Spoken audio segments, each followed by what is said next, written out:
Michel Collomb, est-ce que vous pouvez nous expliquer ce que c'est que cette flottille qui est partie vers Gaza? Ce sont des navires chargés qui ont pris la mission d'apporter de l'aide humanitaire. Il faut savoir qu'Israël impose un blocus illégal d'ailleurs en droit international. Il affame les gens de Gaza, il les prive de nourriture, de médicaments, de toutes les choses essentielles. Il leur rend la vie impossible. Et donc ce sont des gens de nombreux pays qui ont été très courageux en disant on ne va pas laisser tomber les Palestiniens, on va montrer qu'ils ne sont pas seuls.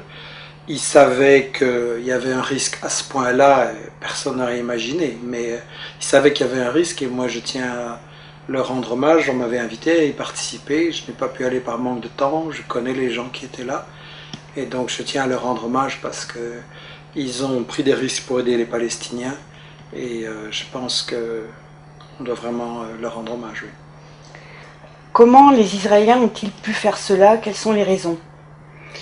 Je pense que, en fait, les Israéliens prétendent qu'ils sont une démocratie, mais en volant les terres, les maisons par la violence et en attaquant tous les voisins, ils appliquent en fait ce que Ziegler, dans une interview qu'il m'a accordée récemment, disait c'est le fascisme à l'extérieur. C'est-à-dire que l'Europe a sa démocratie à l'intérieur, mais à l'extérieur, elle soutient des régimes qui appliquent le fascisme envers les populations des pays du Sud, et il n'y a pas que les Palestiniens. Donc je pense que c'est une dictature coloniale, il faut avoir le courage de le dire. En 2010, il reste une colonie, c'est la dernière, Israël se maintient par la brutalité, c'est une dictature. Et est-ce que les Israéliens se moquent de l'opinion publique? En fait, non, ils y sont très sensibles. Ils ont peur de perdre leur image d'État démocratique, recherchant la paix, blablabla, et ils y sont sensibles. Le problème, c'est que l'opinion publique ne s'exprime pas assez. En fait, il y a de plus en plus de gens qui se rendent compte qu'Israël ment, qu'il ne recherche pas la paix, qu'il cherche des excuses hypocrites, mais cette opinion ne se fait pas encore assez sentir. Les dirigeants politiques maintiennent leur soutien à Israël. Il faut absolument amplifier l'information alternative. Il faut absolument aussi démolir les mythes de ce que j'appelle la propagande de guerre israélienne, par laquelle ils se présentent, par exemple, toujours en victime.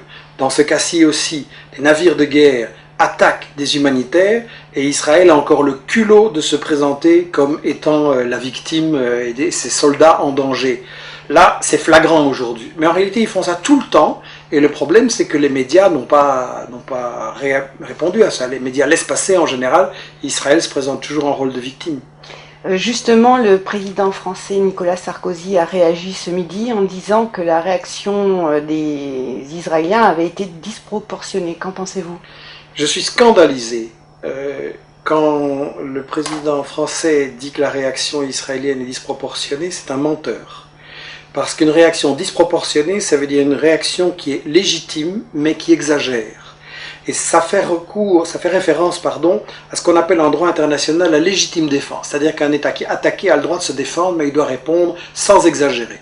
Et donc Sarkozy, aujourd'hui encore, maintient le mensonge que ce serait Israël qui serait agressé, qui devrait simplement réagir de façon modérée et correcte. C'est un menteur parce qu'en réalité c'est Israël qui depuis 60 ans vole les terres des Palestiniens, leur rend la vie impossible et en employant ce mot-là aujourd'hui, Sarkozy ment à son peuple et ment à l'opinion internationale. Ça ne m'étonne pas parce qu'en plus ses ministres aussi répercutent tous les mensonges qui sont favorables à Israël. Vous avez une ministre de l'Intérieur, Madame Alliot-Marie, qui a eu le culot d'encourager à faire un procès contre les personnes qui en France appellent à boycotter les produits illégaux d'Israël. Donc en fait il faudrait faire un procès à Madame Alliot-Marie, qui est censée faire respecter le droit, qui viole le droit international, qui vient en secours à Israël, qui bafoue toutes les résolutions de l'ONU, et ce gouvernement-là a encore le culot de se prétendre le défenseur du droit. Et qu'en est-il au niveau des médias?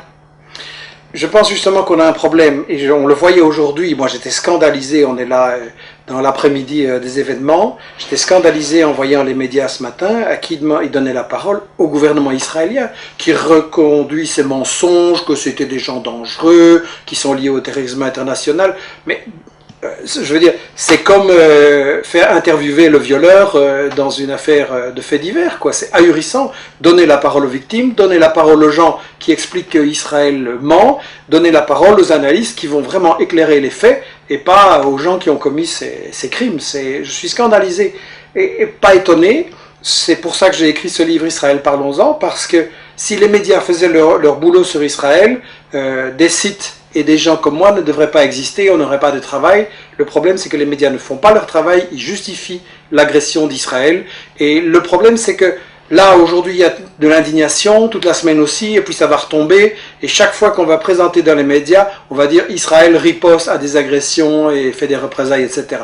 Israël est l'agresseur. Et suite à ce drame, qu'est-ce qui va se passer selon vous ? Les gens sont parfois inquiets en disant Israël a tous les moyens, il peut tout se permettre, il est dans l'impunité. Je pense au contraire que quand Israël commet ses actes, ça montre qu'il est en position de faiblesse. Vous savez, la CIA publie chaque année un rapport sur la situation au Moyen-Orient.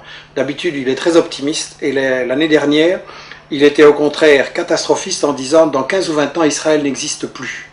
Et tout simplement, ils se rendent compte qu'Israël, avec son arrogance, son agressivité, est en train de retourner l'opinion publique internationale contre eux et qu'ils vont se faire complètement isoler. Et si le monde arabe, il y a un peu moins de gouvernements traîtres et vendus aux États-Unis et un peu plus de gouvernements qui défendent les intérêts de leur population, qui veulent, comme Chavez, utiliser le pétrole, non pas pour enrichir les multinationales et enrichir quelques milliardaires, mais pour mettre fin à la pauvreté, donner l'éducation, les soins de santé, etc. à tout le monde, à ce moment-là, je pense que les choses vont pouvoir changer.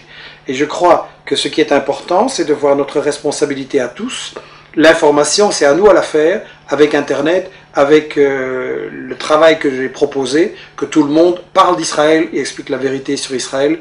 Et à ce moment-là, je pense que là, ça va enfin pouvoir s'arrêter et qu'on va enfin pouvoir imposer une solution de paix et de paix juste au Moyen-Orient.